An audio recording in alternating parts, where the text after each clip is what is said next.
Homeo reader के YouTube channel पर मैं डॉक्टर मिराज अंसारी आपका स्वागत करता हूं। आज हम बात करेंगे कि अभी आपने देखा है कि होम्योपैथी मेडिसिन बोर्ड द्वारा एक लेटर जारी किया गया है जिसमें ये बताया गया था कि आपका जो रजिस्ट्रेशन है उसमें आपके अभिज्ञान पत्र का रिन्यूअल हर 5 साल में हो जाना चाहिए।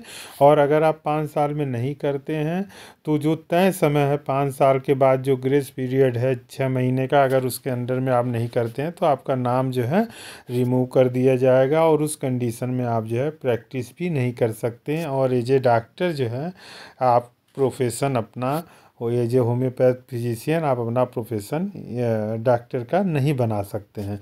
तो ये सभी चीज़ें हैं। इसके लिए हम आपको बता दें कि इसका एक गजट जो है बहुत पहले, या यूँ कहिए कि आज से करीब जो है कि साल भर 5-6-7 महीने पहले जो है जारी कर दिया गया था। तो वो गजट पे हम आपको लेके चलते हैं। आइए उस गजट की तरफ चलते हैं, वो हमने डाउनलोड भी कर रखा है। तो जब हम इस गजट को ओपन करेंगे तो आप इसमें देख पा रहे हैं कि देखिए ये है, और ये जो है दिसंबर 14 का गजट है 2022, नई दिल्ली, दिसंबर 14 2022 का है।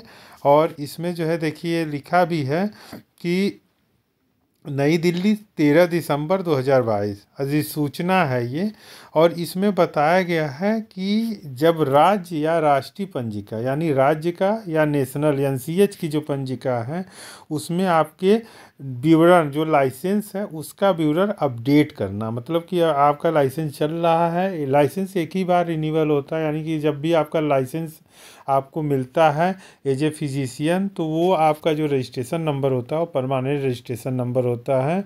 और उस रजिस्ट्रेशन नंबर का हर 5 साल बाद उसका अपडेशन होता है, अपडेट किया जाता है, डाटा अपडेट किया जाता है कि आप जो है प्रैक्टिस कर रहे हैं, आपका कोई एड्रेस तो नहीं चेंज हुआ। उसी डाटा के दौरान अगर आप अपडेट करने में फेल होते हैं तो ये माना जाता है कि लगता है अब आप जो है एज ए फिजिशियन प्रैक्टिस नहीं कर रहे हैं। ये सभी चीज़ें तो अपडेट होना जो है 5 साल में बहुत ज़रूरी होता है। इसको लेकर एक जो है कि गजट जारी हुआ है, आप ये देख सकते हैं कि ये जो है कि गजट 13 दिसंबर 2022 का गजट है। और इसमें 9वें नंबर का जो कॉलम है ये आपको पढ़ना बहुत ही ज़रूरी है कि जो है इसमें बताया गया है कि एक होम्योपैथी चिकित्सक के लाइसेंस को हर 5 साल बाद सभी होम्योपैथी राज्य चिकित्सा परिषदों और जिनका सीधे एनसीएच में रजिस्ट्रेशन हुआ है एक समान रूप से अपडेट किया जाएगा। यानी हर 5 साल बाद आपको अपडेट कराना ही कराना है।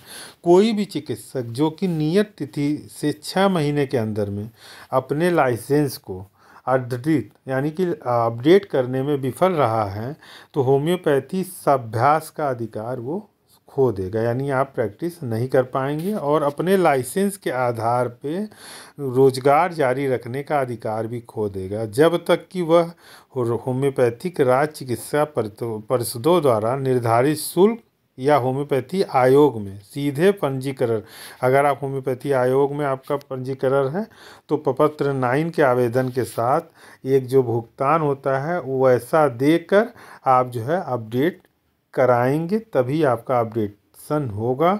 और अगर अपडेशन, अब देखिए ये है कि आपका रिन्यूअल कब नहीं हो सकता, यदि 2 साल से अधिक का समय हो गया हो, आपका अभिज्ञान पत्र रिन्यूअल हुए 2 साल से अधिक का समय हो गया हो तो ऐसे मामलों में लाइसेंस या पंजीकरण रद्द कर दिया जाएगा और नए लाइसेंस के लिए आपको पुनः आवेदन करना होगा। यानी कि पुनः आपको नया लाइसेंस, नया जो है कि एक तरह से नया रजिस्ट्रेशन ही कराना होगा। अगर आपका रिन्यूअल का 5 साल बीत गया है, 5 साल का जो ग्रेस पीरियड होता है 6 महीने का वो भी बीत गया है और 2 साल से ज़्यादा का समय हो गया, याद रखिए, तो आपका रजिस्ट्रेशन जो है कैंसिल कर दिया जाएगा और पुनः आवेदन करना होगा।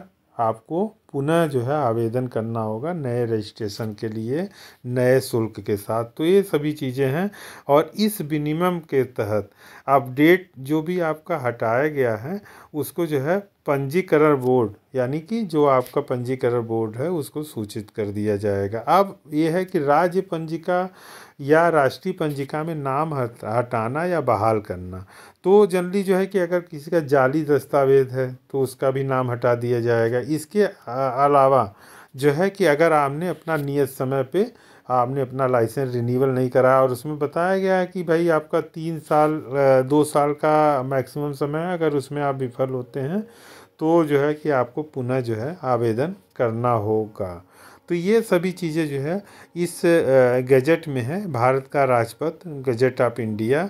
ये 13 दिसंबर 2022 का है और आप इसको NCH यानी राष्ट्रीय होम्योपैथी आयोग की वेबसाइट पर देख सकते हैं इस गजट को। और बाकायदे जो है कि ये बहुत ज़रूरी है कि आप जो है समय समय पर जब भी आपका रिन्यूअल का डेट हो, आपके अभिज्ञान पत्र का अपडेट कराना हो तो आप ज़रूर करवा लीजिए। ये बहुत ही अत्यंत आवश्यक चीज़ है और एक निर्धारित शुल्क है। अगर हम homeopathy medicine board Uttar Pradesh की बात करते हैं, उत्तर प्रदेश में होम्योपैथी मेडिसिन बोर्ड में 250 रुपये शुल्क है। अब इस समय क्या है, आप उस पर वेबसाइट पे जा सकते हैं। इसके लिए एक हमने वीडियो भी बनाया है कि आप उसमें अपना अभिज्ञान पत्र का रिन्यूअल किस तरह कर सकते हैं। तो ये जानकारी आपको कैसी लगी हमें ज़रूर बताइएगा। होम्यो रीडर देखने के लिए आपका बहुत बहुत धन्यवाद।